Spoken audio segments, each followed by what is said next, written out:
So what you're looking at here is the ZTZ-96AP. This is a prototype version of the ZTZ-96, and basically it is probably one of the most powerful premiums whenever it comes to Warthunder, whenever it comes to its gun, because this thing has a ton of pin, with the I-25 round being about 466 at 10 meters, which I believe even beats out 3BM42, which is on stuff like the terms. So this thing is pretty much a glass cannon.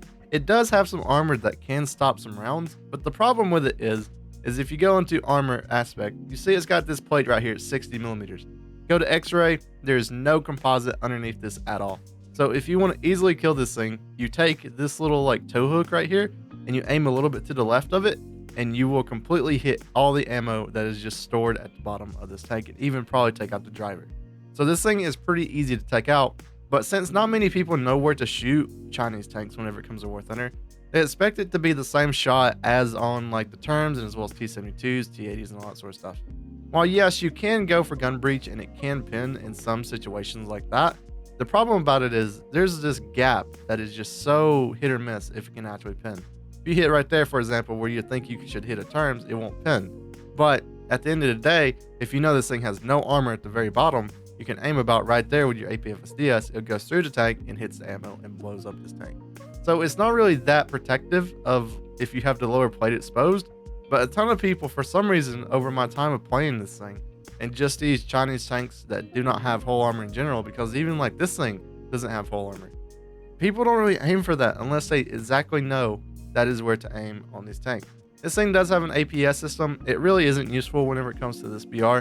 Most of the ATGMs that you'll find do not use the thing that, this APS system, even protects against. It's really just a nuisance at this BR because, well, when you're in a night game, you basically have to turn it off. So yeah, this is the ZTZ-96A. Let's see how it performs in game.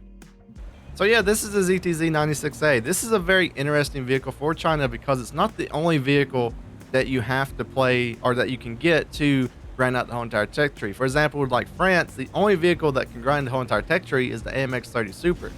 But with this thing, you have stuff like the WMA 301, you have Type 69-2G, T62. There's a ton of like 8.3, 8.7 premiums within the Chinese tech tree. In my opinion, it's just better than this thing because this is a single vehicle when you can have whole lineups at the lower battle ratings that are also ranked 6, so they're able to grind out the whole entire tech tree. So yeah, you still have all the negatives of a T-72 though with this thing. The reverse speed is pretty crap. The armor isn't good. So I mean, like, you're not gonna be able to like survive just insane amount of stuff. Turret rotation speed, I mean, could be better. It's not the worst in the world. But being able to like move your turret would be a very good key thing for this. Come on. I'm not going to be able to be quick enough. Okay. He just messed up with that one. About to say, if he didn't turn, I would have never made it to where I could hit him. Alright, so there's that T90. There we go. I don't know how this is going to go, but we'll try to do this. One thing I have noticed with this thing so far is I've been getting pretty much every single battles in up tier, so that's not great whenever it comes to a premium, especially something that like one person has. This is the one vehicle they have. I mean, it's not going to be the best in the world, right? ZTZ-96A, there's a ton of stuff that I don't particularly like about it, mainly being you can't really affect the reload on it because of the autoloader, and also just, the ammo rack is pretty huge. I mean, it's the same one that's on like the T-72s, T-80s. So, I mean, it's pretty easy to hit, pretty easy to spot as well. The other, like, small things I don't like about it is, well, for one, I mean, it's a little bit harder to fight with because, most tanks you're able to, like, notice your frontal armor is, like, pretty decently armored. But with this thing, for example, it's not armored much at all. Got another one there. That's way too far. There we go, get the weasel.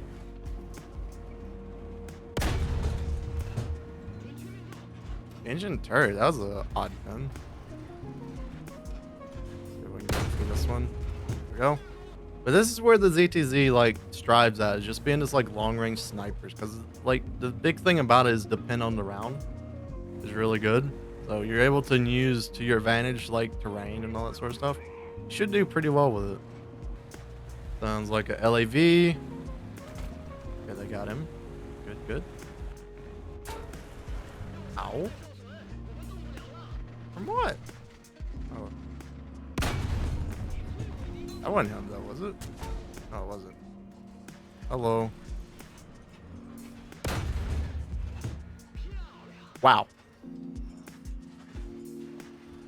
You just gotta lower plate me. You only gotta like try hard. Like, that round's like perfect for what you need to do to me. But I guess I can kill you instead. It kind of sucks that thing got nerfed, but I mean at the same time, I was probably one of the easiest tanks he could have ever killed. So I don't feel sorry. No, even though this is just a Sergeant York coming up against right here, I'm kind of scared of them. For the simple reason of they're so unpredictable for what they can do. Or it's a Veek. But Sergeant Yorks, man, like, and Veeks with their sap rounds for their new 40 mils. Thank you there. Then we get the Veek. There we go, get the Veek. They're so bad if you accidentally get hit by them and they like overpressure you. So I prefer to stay on their good side and not get hit by them. So yeah, normally on the YouTube channel, I don't like to show night games just because they look like crap. But there's a reason I want to show this. You see this light right here that you have? This pings like for everybody who's using MVDs. So since your APS system most of the time won't work anyway, what you gotta do is you press your multifunction menu button. You go to, I think it's weaponry. No, it's not weaponry. It's 4. And then you do 6. So switch IRCM off. So then that gets rid of it, and then you're no longer a issue whenever it comes to that. You can run without your thermals or without your MVDs. So that's always a really good thing in my opinion. I would always remove it because, like for example, if this dude in front of us, as you can see here, he's just spotlighting. But this map really isn't that dark to see the true effects of it. If you have like a really dark night game, you will be just spotted if someone's using their MVDs, or even if they have MVDs in the air, like for the A10 or something. Like those can easily get you killed within Warthunder. Ow.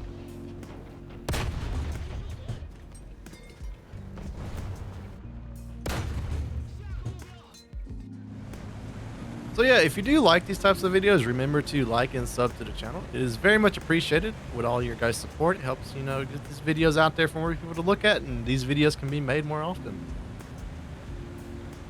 I mean, the last thing I kind of want to hit on whenever it comes to this vehicle is the fact of, like, it really doesn't matter how much pin you have whenever it comes to vehicles. Like, I know a lot of people, they get on the mindset of, like, especially with stuff like the IKV 103, which I believe is like 3.7 now, with like a heat FS that's 400 millimeters of pin. The thing about it is, everything else about that vehicle, except for that round, is just crap. And the same thing kind of happens with the ZTZ. You know, it has a really good round, I do agree, but at the end of the day, there's still stuff that is kind of poor about it, in a way. That's a T80U. That is no good. But there's still stuff that's bad, like the no armor, the reload on it, you know, the like elevation is really slow as well. So even though you still have a really decent round, there's still negatives to the tank in general, which I think needs to be understood.